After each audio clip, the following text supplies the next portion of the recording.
So let me begin in a truly anthropological fashion and ask you to imagine. Imagine driving down a road that turns from a paved intercity two-lane highway into a pothole-ridden local road. It is already 6 o'clock and daylight has given way to dusk. It is completely silent and everything looks a bit eerie. You arrive in a village near Latvia's border with Russia and drive down the main street. It is getting dark and there are no lights. Only two houses show signs of light. In one of them, there are actually lights on, and in the other one, you see blue TV lights flicker in the window. You can see that other buildings are inhabited, and not only because there's no light, but also because the windows are broken and the yards are unkept. You have arrived in your field site and you think, I've got to get out of here as soon as possible. But where are you going to go? It's late in the day, and so you stay. The next morning, you wake up with the sunrise. The air is fresh, tree branches are glistening in the sun. You stretch and you think, it's nice here, after all. There are about 15 people living in this village, and they describe it as empty and emptying. For them, emptiness is when houses are not inhabited, the grass is not cut or snow not cleared in the winter, when windows are broken, and when plants come into the house. It is when abundant apple trees grow next to abandoned houses. It is when living spaces have collapsed into a mess and there's no order in sight. It is when there have been so many changes to the place constituting relations that the place begins to lose familiar form and seems distant and strange. It is like going to Shanghai, said the head of the municipality, who is responsible for maintaining order or perhaps disorder in the village. She said that she feels nauseous when she goes to this place because she knows what there should be and is not. So for her, the place is full of absent presences. But here I was, waking up and feeling rather pleased. What had changed overnight? The houses were still empty, the windows were still broken, the road still had potholes, and there were still few residents around. Was my feel of the place so significantly shaped by the time of day and the absence or presence of light? Was I proud of myself that I had overcome my initial desire to flee and so woke up feeling good about myself and about the place? Or was it because my being in this place was a matter of choice? I could have left, but I did not. And I'm staying now, but in a while I will go back either to my apartment in Riga or to my workplace in Oxford. But perhaps it was because at the moment that I wanted to flee, I had been estranged from the place. I saw it from the outside, but in the morning I woke up in it. My presence in the village was indeed temporary, intermittent, but it lasted for a few years. The two stable presences during my time there were Nina and Emily, two elderly women living on opposite sides of the village. Nina lived in a slowly disintegrating house on one end of the village, right next to the sign that indicated that the 2-kilometer border zone is about to begin. Emily, who is 97, now lived and still lives in a well-kept house at the other end of the village, right across the road from the cemetery. I have the best place in the village, she told me. She saw everyone who came in. She saw everyone who was buried. She went regularly to the cemetery this is what actually, she sits by the window and is looking out the window and seeing everything. And she went regularly to the cemetery to visit her husband, but also to take a look at the place next to him where she was to be buried. And a few years ago, during a cemetery festival, she was rather worried because a neighbor had created a grave too close to her place. So she was worried that there would be no space for her. And the head of the municipality, who was also there, she said, "Don't worry, we'll just bury you standing up." Both Emily and Nina saw border guards pass by a few times a day. The shop on wheels that came because there was no store in the village passed by Nina's house first, then drove through the village beeping until it stopped at the crossroads by Emily's house. Emily knew that it was coming because Nina had called her, and so she was standing there on the crossroads with her small dog and waiting. So Nina and Emily were friends, but they hadn't seen each other for a few years, actually quite a few years, because they didn't have cars, they didn't drive, and there was no bus that would connect one end to the village with the other. But they talked on the phone almost every day. Emily's house was very clean and well kept, though her daughter, who lives in England, thinks that it could be tidier. Nina moved with difficulty and spent most of her days sitting on the couch against the pillow, watching television, listening to the radio, or talking on the phone. She had many cats. So her house smelled a bit like cat urine. When I visited Emilia, she asked me about Nina and said that Nina's house is probably very orderly, while hers has fallen into disrepair. Nina did not talk about disrepair, neither hers nor someone else's. She praised Emily's flower beds that she had seen once when her relatives were visiting, and so drove past Emily's house. Emily had been the village's Soviet secretary during the Soviet period, so she registered births, deaths, marriages, and so forth. Nina was a kindergarten teacher, and she was some 5 years Emily's junior. Out of the village's 15 residents or so, 5 were heavy drinkers, and they regularly came to Nina for money when they ran out, so they offered some kind of service to Nina. They seemed to respect both of them because they had been children, they'd grown up with them in the village. Both of their husbands, Emily's and Nina's husbands, had died. Their marriages were not happy, but divorce was not an option. Now they both felt sort of relieved, and Emily said to me that she's living the best years of her life. Finally alone, nobody to care for, but now she's about to die. She really did not want to die. One day she called me and she said, I think yesterday I was dying because I had all these tingles all over me. What does it feel to die? She wondered. Nina was worried that her children would take her away soon and to live with them, and that she wouldn't be able to return to the house. Last year, she did return to the house during the summer. This year, she did not. Both Nina and Emily live in an overarching frame of emptying as a process in which people and places lose their constitutive elements. They knew they were living the last years of their life, and as far as they were concerned, so was the village. During my fieldwork, about 5 people died, 2 of them alone in their houses. Both were found days, in one case several weeks after they had died. No new residents came, and more houses were abandoned. They were still owned by someone. Someone may have the right to reside in that house, but they didn't take care of them. They were absent. Sometimes Emily and Nina felt lonely, and that's when they picked up the phone.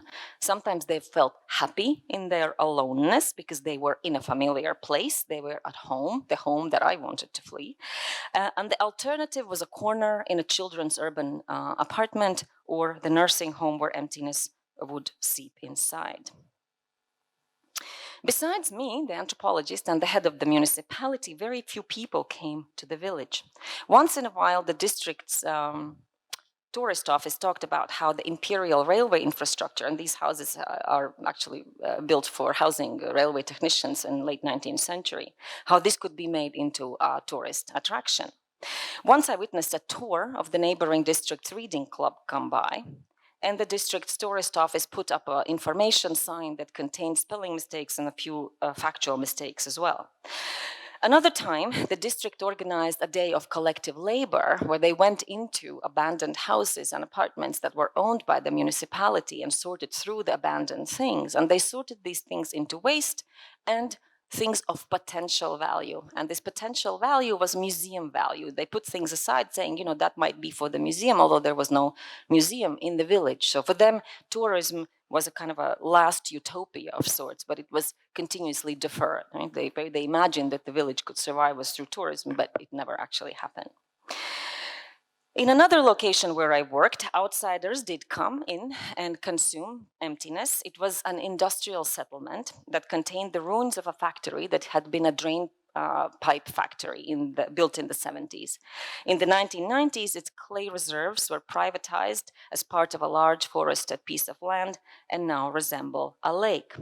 The factory buildings were inherited by the municipality, but without the clay reserves, they were completely useless.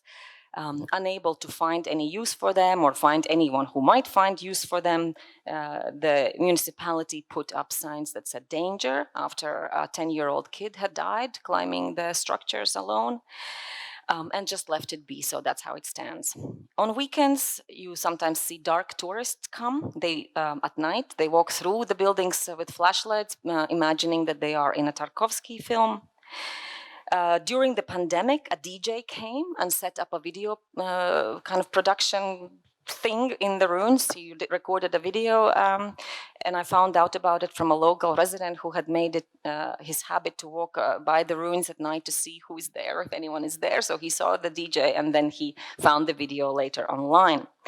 I have myself seen a drone flying club from a distant city, and once and recently I also saw a volunteer battalion of the National Guard pretending, or rather training for urban warfare in the village.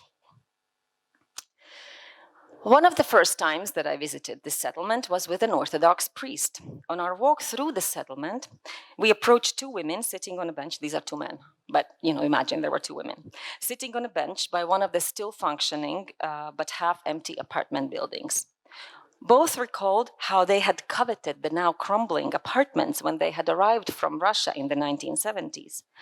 Oh, how wonderful it was to come here from a hutor, which is a rural dwelling, and walk into an apartment with hot water and heating, one woman exclaimed. The other recalled that at its heyday, the settlement had had 2,000 residents.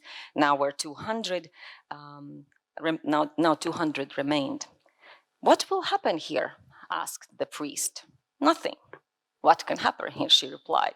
Everyone is gone, only pensioners are left. There will be emptiness, or pustota in Russian.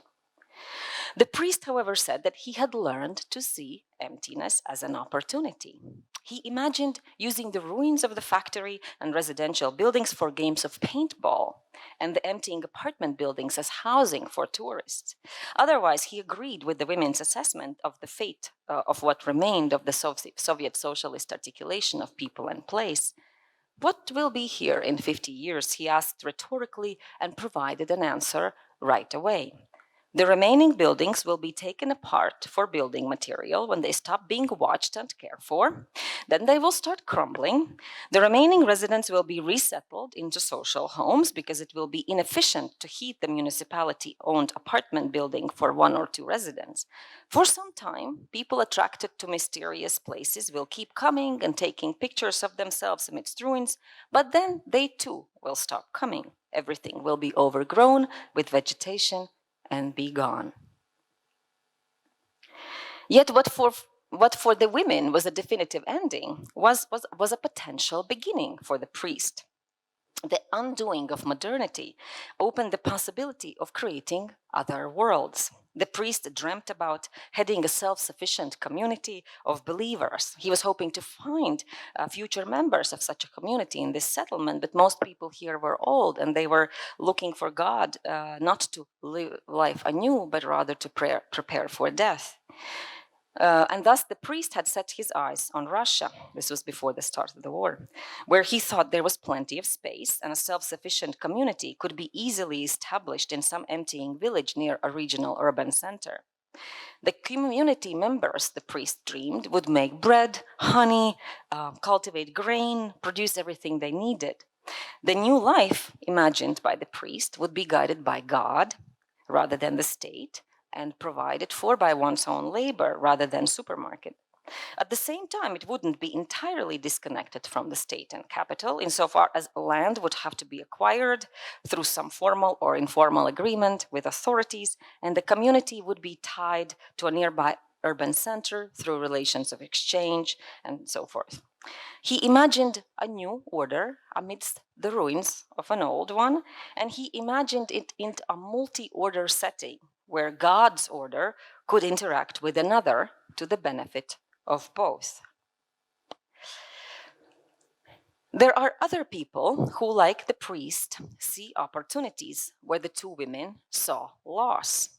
When I discuss emptiness in various academic and non-academic settings, I often receive comments from the audience that says that emptiness is not literally empty, that there are things, animals, ruins, some people, and more. And indeed, there are. That's what I'm saying. There are actually these things. And the residents of the emptying villages and settlements include those things in their definition of emptiness. It is not the kind of life or the kind of place that they are familiar with, but they remain attached to that place. So whether and how an emptying place is reimagined as an opportunity or continues to be seen as a loss depends on the articulation of the affordances of the landscape, such as surface and subsurface characteristics. It depends on historical sedimentations, that is, on the kind of infrastructure that is present in these places. It depends on the positionality of the place in relation to dominant forms of economic and political power. It also depends on the place of the place in relation to counter-hegemonic projects that themselves can bring about dispossession. So, for example, environmental activism. And it also depends on the presence or absence of subjects in the position to propose and possibly carry out new visions and plans. I do not work alone on emptiness. I work in a team of 5 people, and we all take emptiness as our reference point to think about the spatial configurations or reconfigurations of post-socialism.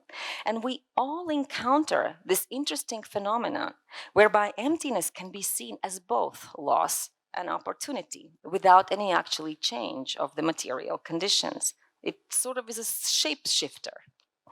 How does this happen? How is this possible? Are all places available to such radically different interpretations? Or is there something specific about emptying places where a new order has not emerged yet that lend them the feel that they contain endless opportunities alongside loss? It is noteworthy that those who see opportunities in emptying places are usually not the people who live there. These subjects of opportunity see rewilding, where residents may see ruination. In one village in Latvia, urbanites have begun to organize a festival, a music festival called Wilderness, superimposing a pop-up leisure space onto what is an otherwise emptying village. The remaining residents, do not attend this festival and on occasion wonder whether they're supposed to be part of wilderness that the urbanites are consuming. During the pandemic, as you know, there were plenty of imaginaries and practices of retreating to the countryside and therefore revitalizing it. It was, but it was mostly the global middle class able to work remotely that took up this opportunity. And even as it retreated to the countryside, it stayed close to metropolitan areas and to the airport. In the areas where I work, there were no pandemic-era resettlers. So those who see emptiness as a loss and those who see it as an opportunity are not the same subjects. I would go as far as to say that they are not the same political subjects. The shift from thinking about emptiness as a loss to thinking about emptiness as an opportunity is a political shift, a moment of decision about the place of the present in a framework of meaning that gives form and direction to life.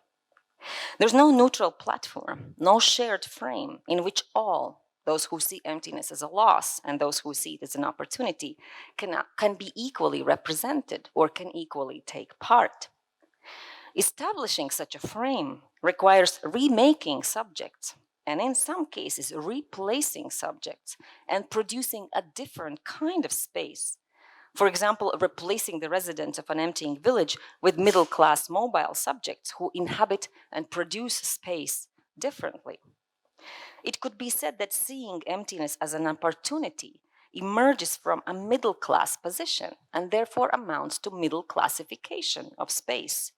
And this difference, I think, gets often obscured in relation to my fieldwork sites, but I think in Europe more broadly. While this has not happened, in other words, while this kind of middle classification of space has not happened, there is emptiness. If it would be complete, then there would be no emptiness, no absent presences, as the old order would have been erased. And this is perhaps why I think the term emptiness is fitting. Perhaps it even carries some critical force. Rather than being loss or opportunity, it is both. It sits between loss and opportunity. In fact, maybe it is as close as one gets to a shared frame between the subject of loss and the subject of opportunity. It is for this reason that emptiness is a shapeshifter and contains within itself both, again, loss and opportunity. It is a space where the opposite of emptiness has not yet been given form. Thank you.